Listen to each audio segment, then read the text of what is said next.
Talk English Vault. Learn English with podcast.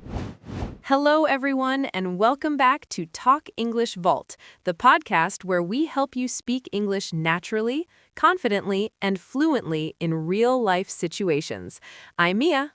And I'm Leo. And wow, today we have such a fun and useful topic lined up for you. We really do.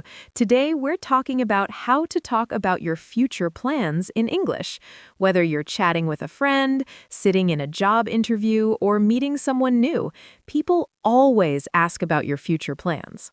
What are you going to do this weekend? Where do you see yourself in 5 years? What do you want to do after you graduate? These questions come up all the time, and if you're learning English, sometimes it can be tricky to answer them smoothly and naturally. So today, we're going to break it all down for you. We'll cover the key grammar structures, useful vocabulary, real-life example conversations, and plenty of tips to help you sound like a natural English speaker. By the end of this episode, you'll feel totally confident talking about your future, short-term and long-term, so stay with us. Let's dive in. Leo, let's start with the big picture. Why is talking about the future such an important skill in English? Great starting point, Mia. Think about it. Talking about your future is one of the most personal and revealing things you can do in any language. It shows your ambitions, your dreams, your values. And in English specifically, it comes up in so many different contexts. Job interviews, school applications, casual conversations, travel, dating, everywhere. Exactly. And the interesting thing is, English has several different ways to talk about the future, and each one carries a slightly different meaning or feeling. Right. You can't just pick one and use it for everything. Well, you could, but you'd sound a little robotic. Like a computer reading sentences off a list. Exactly. And we don't want that. We want you to sound like a real person having a real conversation. So let's start with the grammar. But don't worry, we're going to make it fun and simple. No boring textbook stuff here. Okay, so in English, there are 4 main ways to talk about future plans. Let's go through each one with examples. Structure number 1. Will plus verb. This is probably the first future tense most people learn. We use will for decisions made in the moment, predictions, or promises. For example, I will call you tomorrow. I think it will rain this weekend. Don't worry, I will help you. Notice that will is often used for things we decide right now in the moment of speaking. It's spontaneous. Structure number 2. Be going to plus verb.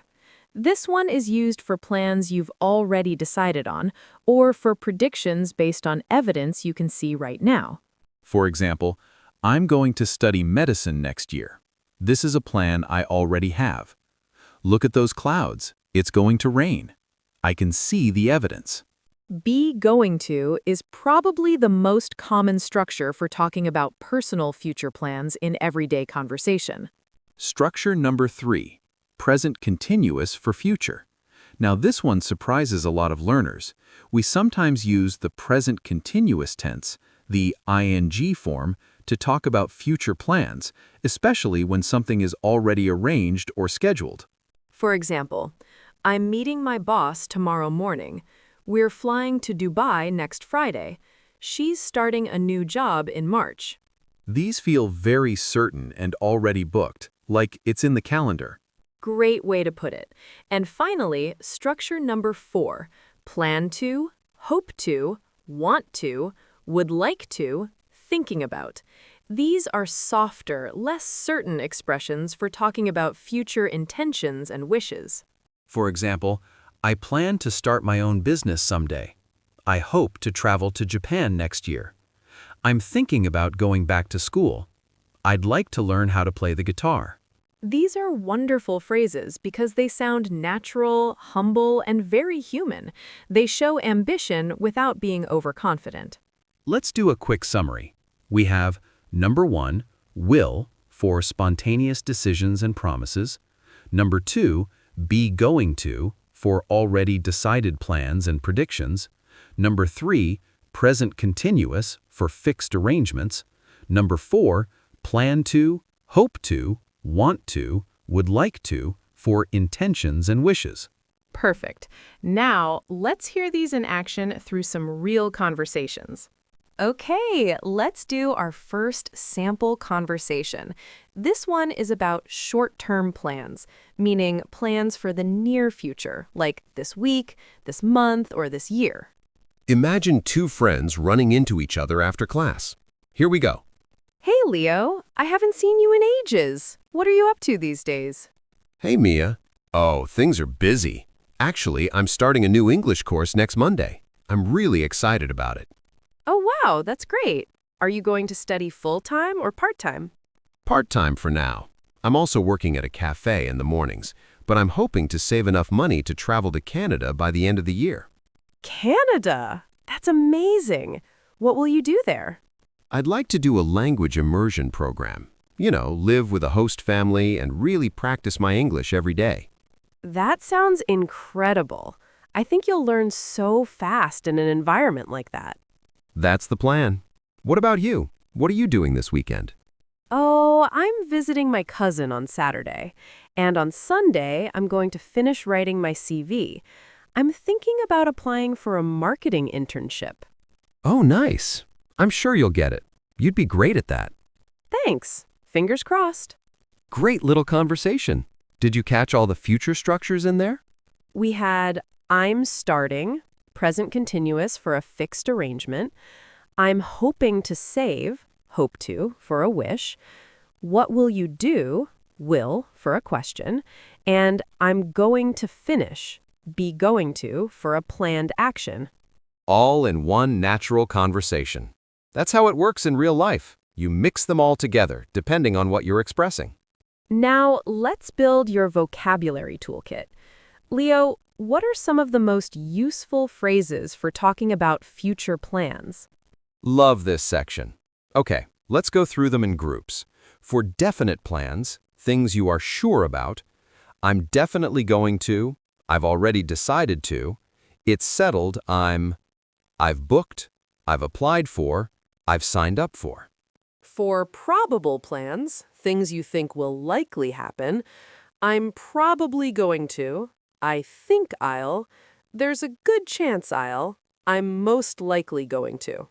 For possible plans, things you're still considering, I might, I'm thinking about, I'm considering, I haven't decided yet, but maybe. And for dreams and wishes, the big, inspiring ones.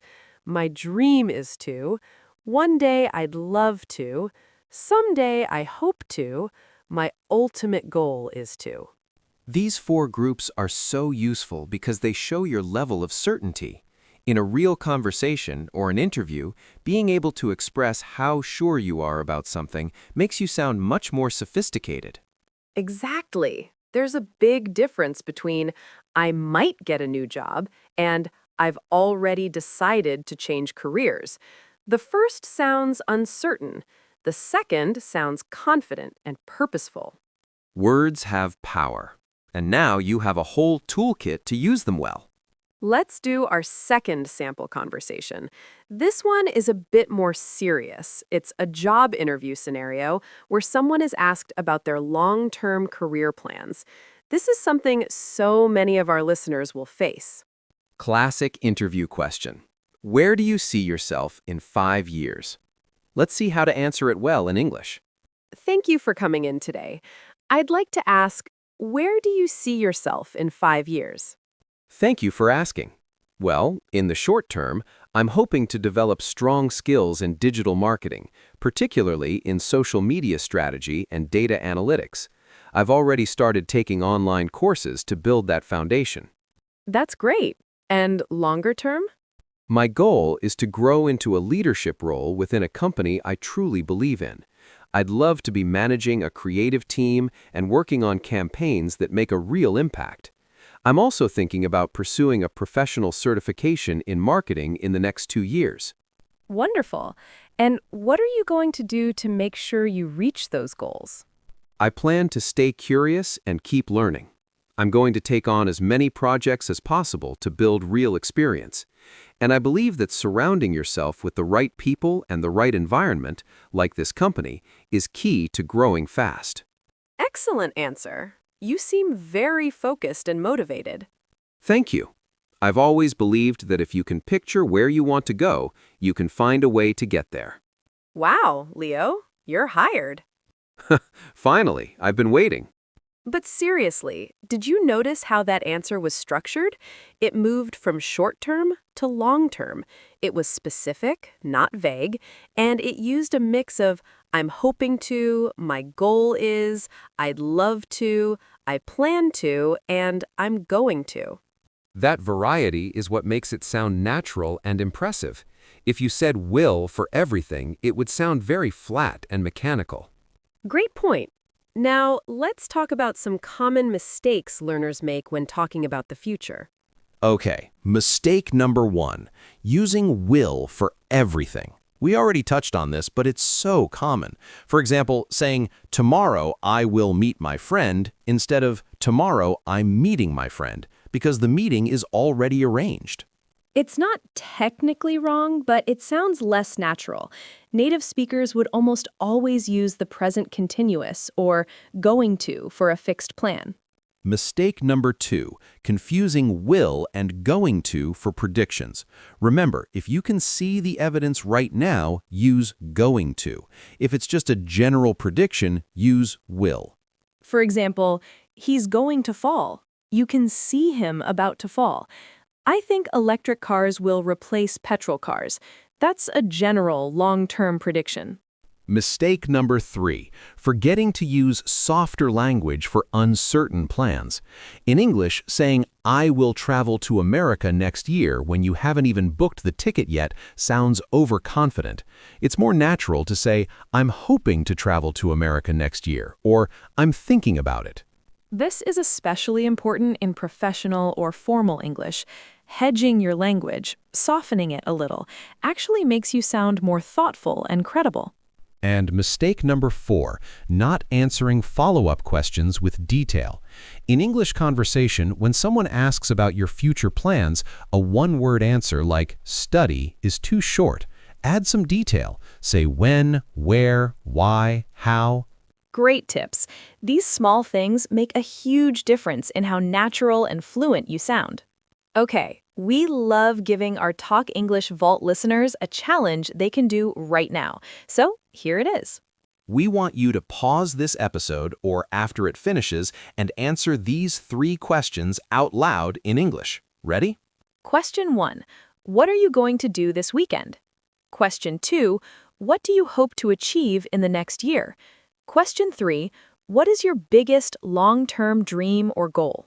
Try to use at least 3 different future structures in your answers. Going to, hope to, I'm planning, I'd like to. Mix them up. And if you want to share your answers, drop them in the comments on YouTube. We genuinely love reading them. It's one of our favorite parts of this community. We might even feature some of the best answers in a future episode. So don't be shy. Write it out, practice out loud, and own your English. All right, let's wrap up today's episode of Talk English Vault. What an episode!